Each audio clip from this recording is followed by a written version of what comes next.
சென்னை விமான நிலையத்தின் 3வது தளத்தில் உள்ள புதிய பிக்கப் பாயிண்ட்டுக்கு நடந்து சென்ற முதியவருக்கு திடீரென நெஞ்சுவலி ஏற்பட்ட நிலையில் அங்கிருந்த டாக்ஸி ஓட்டுநர்கள் அவரை மீட்ட ஆம்புலன்ஸ் மூலம் மருத்துவமனைக்கு அனுப்பி வைத்தனர்.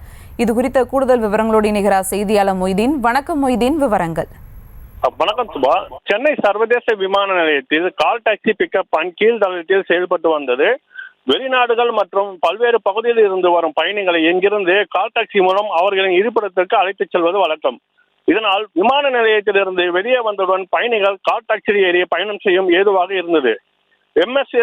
எம்எஸ்சிபி நிறுவனம் இந்த பகுதியில் வாகனங்களில் ஏறுவதற்காக பயணிகள் கூட்டம் அதிகமாக இருப்பதால் சென்னை விமான நிலையத்தில் அமைந்துள்ள ஏரோ ஹப் 3வது தளத்திற்கு பிக்கப் பாயிண்ட் மாற்றி அமைத்தது.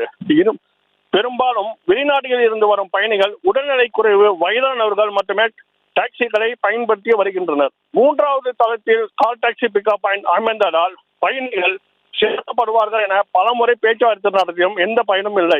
இதனால் பயணிகளை பிக்கப் செய்யும் பேட்டரி வாகனங்கள் போதிய அளவு இல்லாததால் பயணிகள் பலரும் நடந்து புது பிக்கப் பாயிண்ட் பகுதிக்கு வரும் நிலை உள்ளது.